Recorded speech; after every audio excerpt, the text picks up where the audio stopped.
Member for Curtin. Thank you, Mr. Speaker. The House of Representatives begins each day with an acknowledgement of the traditional custodians of the land and the opportunity to say a prayer. And so I start my first speech here today by acknowledging and paying my respects to the elders of the Ngunnawal and Ngambri peoples, who are the traditional custodians of the Canberra area, the Whadjuk Noongar people, who are the traditional custodians of the land I call home, and the Balladong Noongar people, the traditional custodians of the land on which I was born. I also start, as a person of faith, by giving thanks to God. An Australian music icon of my generation once sang, "I should be so lucky, lucky, lucky, lucky." As a woman who was born in the late 1960s in the regional town of Northam in Western Australia, the third of 4 girls to 2 hard-working and loving parents, these words strongly resonate.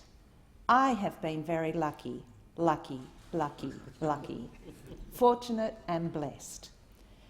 I was born into a family where love was unconditional, where my parents encouraged each of their 4 girls to find their own passions in life, their own strengths, to find and develop their potential, to live their own best lives, while always being open to others and contributing to society. My parents, through their own initiative, discipline, hard work and love, created a home and a world for us which was beyond compare. And by their example, we learnt about hard work, reward for effort and service to others. We were allowed to fail and to fall. We were given freedom, we were praised and rewarded when appropriate, but we were also held responsible, accountable and disciplined where appropriate. My 3 sisters and I owe our parents a huge debt of gratitude, and while neither my beautiful mum nor dad nor my 3 incredibly talented sisters can be here today, I trust they know how much I love them. I know my sisters will give me brutal feedback on what I say and do in this place, both now and in the future. They will also continue to comment on my hair. Such are sisters. I was born at a time and in a place where we had material comfort. I had educational opportunities, which I was encouraged to pursue. My race, my gender, my beliefs were no barrier to what I wanted to do or achieve. The only limitations were my own desires, my own skills and attributes, my own initiative and motivation. In later years, I found a career, a vocation, which combined my passions for law, teaching, service and management. I was privileged to work at a university, the University of Notre Dame, Australia, for 2 decades, and have many, many people who mentored and taught me all manner of things, from the governing boards, the staff and the students. I was indeed very lucky to be surrounded by such people, and I owe a debt of gratitude to all. There are 5 who I want to acknowledge by name: Peter Tannick, Neville Owen, Peter Prendeville, the Honourable Chris Allison and Peter Tranter. I have also been lucky to find many friends, some going back to my early teen years and some of more recent origin. For those whom I've known the longest, we share many great memories, and we all know how lucky we are that social media didn't exist when we were growing up, and that our memories are shared solely between us. And how lucky were we to grow up in the 80s? How good were the 80s? The best music, the best movies, the best fashion, and big hair or a mullet. Of course, the greatest luck of my life was meeting the love of my life, Simon, more than 2 decades ago. Thank you. I would not be here today without you. I love you. Together, we hit a jackpot of joy in having 3 wonderful sons, Sam, Josh and Tom. To quote a book, Katie didn't want to embarrass her family. I do. As a mother of 3 teenage sons, and what I frequently tell them, one of the responsibilities of a mother and the greatest joys is to embarrass her teenage sons. It builds resilience, Katie. To quote a book that we frequently read when you were younger, I love you all to the moon and back. I also thank Simon's family, many of whom have quite different political views than my own, but we all share the wonderful loving bond that is family. I am here, lucky again, to be living in one of the most beautiful places on earth, the electorate of Curtin, a place which I have called home for almost 80% of my life, first moving into it at the age of 10. Curtin was created in 1949 and named after a magnificent Australian, our outstanding wartime Prime Minister, Sir John Curtin. There have been 4 previous members, all outstanding in their service to the people of Curtin, the state of Western Australia and the nation more generally. Sir Paul Hasluck, Sir Vic Garland, Mr Alan Rocher and the Honourable Julie Bishop.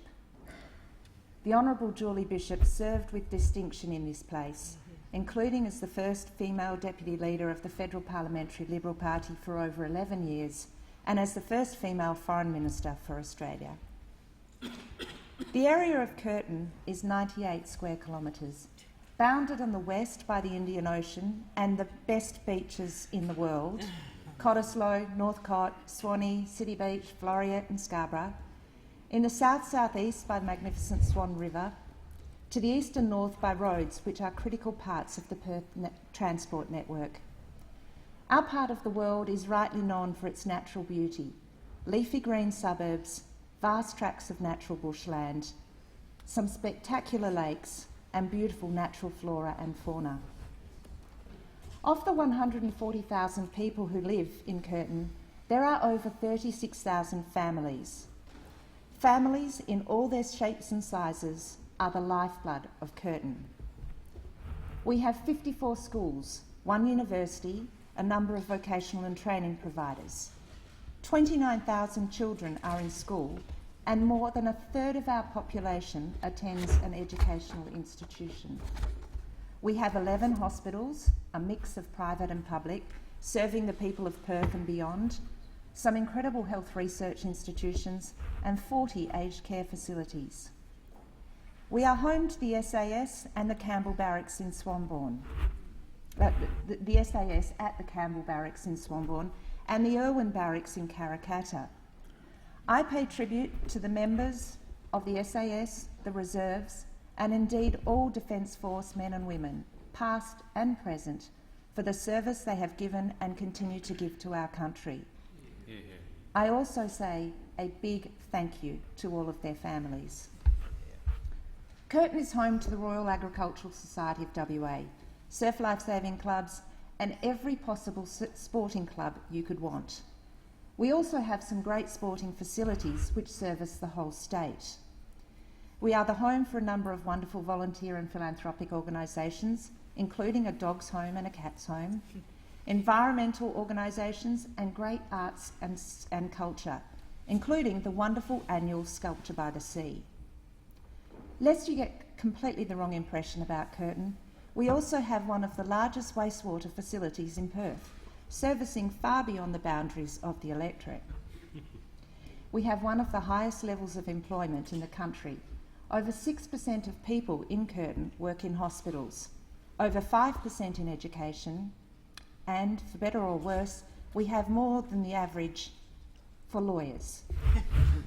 There are 26,000 small and medium businesses operating in Curtin, employing thousands of people from across the wider Perth region.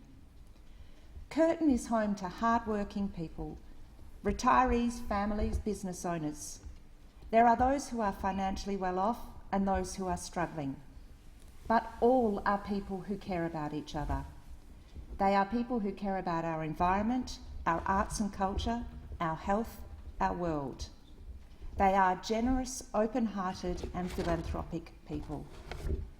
I am humbled and privileged to represent and serve all of the approximately 140,000 people who live in Curtin, and I shall, at all time, seek to fulfil the trust and responsibility which they have placed in me. I would like to acknowledge and thank all of those who helped me to be in this position today. The Curtin Campaign Committee, chaired by the Honourable Peter Collier MLC, with Curtin Division President Tim Walton, Daniel White, John Betjeman, Anne-Marie Patrick, Cody Hudson, Adele Coyne, Julie Lloyd, Stephen DeSellis-Clate, Melanie Lynn, Peter Moore, Shannon Coyne, Damien Collins, Ros Baker, Patrika and Murray Turner, and Phil Patterson. Our Liberal Party State Office, Faye Duda, President, and Sam Calabrese, State Director, and Lewis Mear. All of the young Liberals. I also thank the Honourable Chris Ellison, Senator Matthias Cormann, and other state and federal members of Parliament, present and former, including the former Premier of WA, the Honourable Colin Barnett, and our former Prime Minister, the Honourable John Howard. I also thank all members of the Curtin division of the Liberal Party. To the donors and hundreds of volunteers who did mailbox deliveries, worked at pre-polling, handed out how to vote cards, worked on election booths, made cakes and sent nice notes, I thank you from the bottom of my heart. I would like to note with special thanks my regular door-knocking buddies, Angela, Pauline, Dylan, Cody, Matt, Sam, and all of my old friends for keeping it real, Helen, Elena, Mel, Bree, Susan and Romy. And to the Prime Minister, thank you for your leadership. Your authenticity, realness and humility are clear and inspirational. You even convinced my mum, and she can spot a phony a mile off. Australia is a wonderful country, but as wonderful as it is, I recognise that the luck which has been mine is not the same for everyone. I have a beautiful family and the bestest of friends. I have had opportunities, I've had the encouragement, love and support to pursue those opportunities. And that is what I want for all Australians. I want Australian families to be supported so that they in turn can provide the support and love which individuals need to flourish. I want all Australians to have equality of opportunity and the strong encouragement and support so that everyone has the opportunity to reach their potential as individuals, to make their own decisions about life, to take personal responsibility for their lives so that they can lead their best lives and contribute to the communities in which they live and society more generally. To do this, I believe that we need to ensure that our wonderful country has a strong and robust economy, that it has the essential services people rely on and need, and that it continues to uphold, promote and embed our core liberal and democratic values of human dignity, individual freedom and equality. These are the core values of the political party to which I belong, and it is for this reason that I stand in this place as a proud member and representative of the Liberal Party.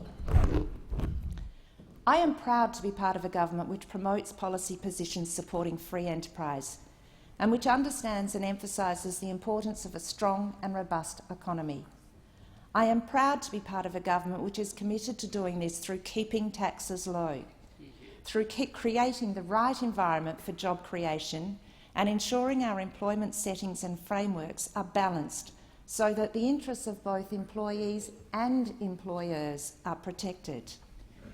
I'm proud that our government backs small and medium businesses, that we are keeping expensive, frequently repetitive and ineffective red tape to a minimum, that we pursue trade agreements with other countries and boost our exports, and ensuring that we, as a government, spend within our means, that we spend wisely, efficiently and productively. I will advocate for and support all of these and other initiatives which strengthen our economy. But I would emphasise that our pursuit of a strong and robust economy is not done as a standalone goal for its own sake. The economy is not our master and we mere blind servants to it. The economy must always serve us. We pursue and emphasise a strong economy because it is a necessary foundation for us to live our lives to their optimum, for us to flourish individually, to thrive collectively as a nation and contribute to the well-being of the global community. A strong economy is both dependent upon and ensures that our country has all of the essential services and agreements and ingredients which are vital to our individual and national well-being. We need educated, skilled, healthy people. We need quality infrastructure. We need social services to help those in need. And we need a secure, protected and safe country so that we can deliver a strong economy. But we also need a strong economy to deliver these. They are intertwined. Some of these are deliverable by the government, some are best served through an efficient public-private sector, and some by a combination of both.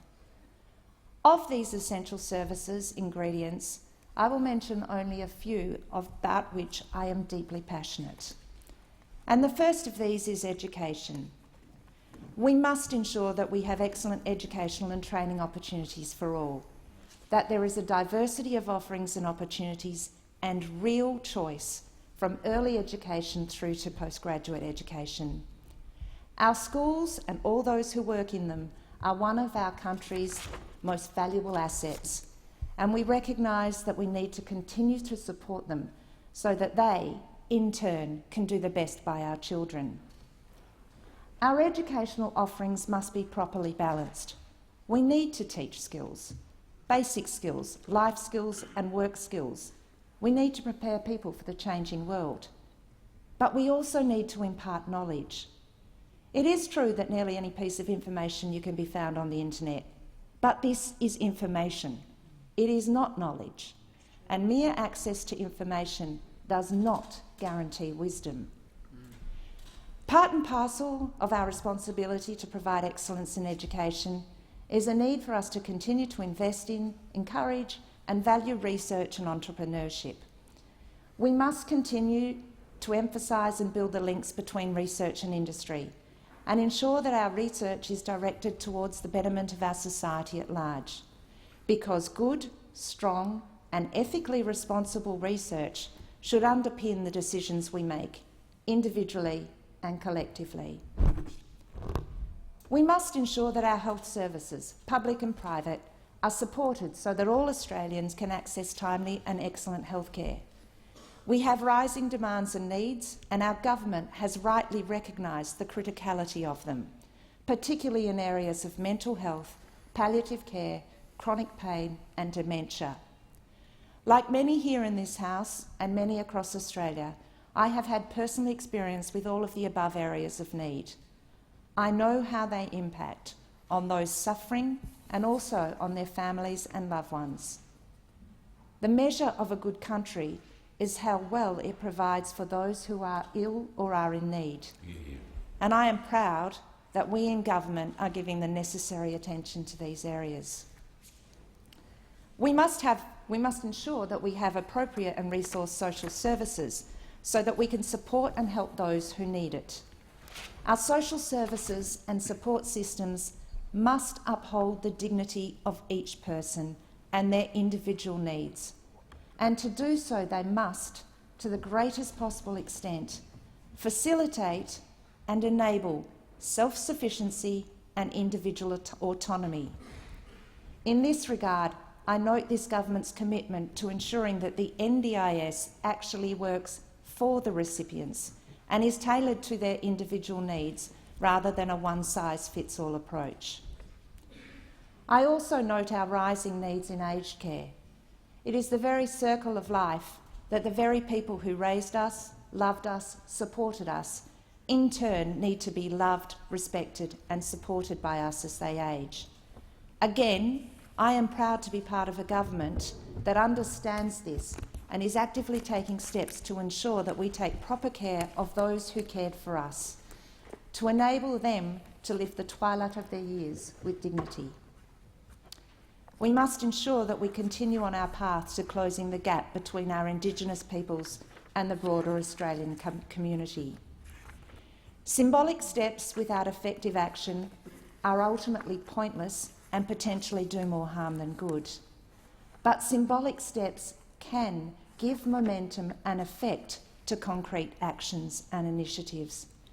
To that end, I will be fully supporting the efforts towards constitutional recognition of our Indigenous peoples and exploring new ways of working together to ensure that the concrete actions and initiatives which are delivered actually deliver and work.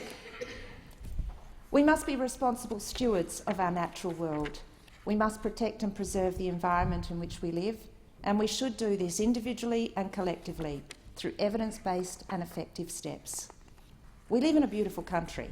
Let's make sure it remains so that our children, their children's children, can say the same things. Boys, you're too young yet. We must ensure that there is rightful support and encouragement for the arts and culture in our country. I have not a creative streak in my body, and there are many works of art which I don't get or, truth be told, don't like. However, I strongly believe that while a work of art might not save your life in the way that good healthcare can, while it might not make your trip to work any quicker or easier than a good road system can, we need the arts to challenge us, to entertain us, to help us to look at the world in different ways. For Australia to have a strong economy and essential services, it is imperative that we continue to uphold, to promote and embed our core liberal and democratic values, including the innate dignity of every individual, of individual freedom, rights and responsibilities, and of equality. There is evidence of a rising lack of understanding of and confidence in democracy and free enterprise, both here and in Australia, and in other parts of the world.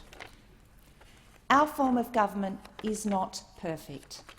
No government can do everything. It cannot fund everything. Choices need to be made. I also readily acknowledge that free enterprise and market forces cannot do everything. But I nonetheless firmly believe that democracy is the best form of political system, and that free enterprise, a strong federalism and small government are key for our country to continue to flourish, just as they have proven to be in the past. There is evidence of an increasing lack of trust in our institutions, not only in government, but also public service, banks, religious institutions, the media, universities. Much of this is understandable. These institutions have never been and will never be perfect, and some actions carried out by these institutions or those associated with them have been unconscionable and despicable. Such institutions need to be held accountable, and we need to have appropriate legislation and regulation to ensure that they are held to account and that the same things are not repeated. But let us resist being lured into the false belief that regulation or legislation will or even can fix everything. We need to be circumspect and considered in our responses, and we need to resist overzealous legislative reactions. There is always the danger of unintended and uncontemplated consequences, some of which can have long-term and wide-ranging negative repercussions. And finally, there are also signs that we are becoming increasingly intolerant of the views and opinions of others, of extreme polarisation, of excessive individualism, of blame, of victimhood, of division. We all want our own individual freedoms and we want to exercise our own rights, but we're not so happy when others do it in ways which differ from us. And instead of arguing the point, there is an increasing tendency to attack the person, to label them, and to seek to shut down the discussion. It has always been a vital part of our country that we have a diversity of opinions and views. And part of our success of our country has been that these different views and opinions have been able to be expressed and debated freely and robustly. What's more, in many cases, the differing views and opinions and robust debates have led to what I would call sensible, pragmatic compromises. Compromises which have been accepted by the majority and compromises which have worked. To make sure we continue to do this, we must hold fast to our key values, the inherent dignity of every individual and our individual freedom. But we must also recognise that none of our individual freedoms or rights are completely unfettered. We owe responsibilities to ourselves, to each other, and to society more generally. We must balance our freedoms and rights with our responsibilities. And while there is a very important role for the government to play in ensuring that the right balance is struck, there is also a big role to play for the individual.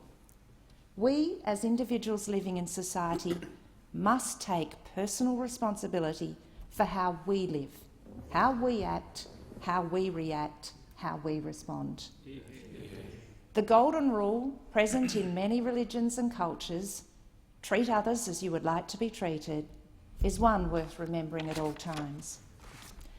We live in a wonderful country, and I'm a proud Australian, and an even prouder West Australian, who is privileged and humbled to be representing the people of Curtin in this 46th Parliament. I shall at all times strive to live up to the trust and responsibility which has been placed in me. We face some challenges, but it's not the first time we've faced challenges, and nor will it be the last. In the maiden speech of the first member for this seat, Sir Paul Hasluck, he referred to the troublous times in the half-century that lies ahead. Likewise, the Honourable Julie Bishop in 1998 stated, "We are experiencing a revolutionary societal change in time, space and power." The exact type of challenges we face may be different, but it would be the height of conceit to think that we have never faced challenges before. We can and we do rise. We learn, we adapt, we make change when change is required in the best interests and for the common good. Let us remember our resilience, our can-do, our fair go, our compassion and our humour. Let us embrace and encourage our individualism, celebrate our diversity, but at all times remember our shared humanity. Thank you, Mr. Speaker.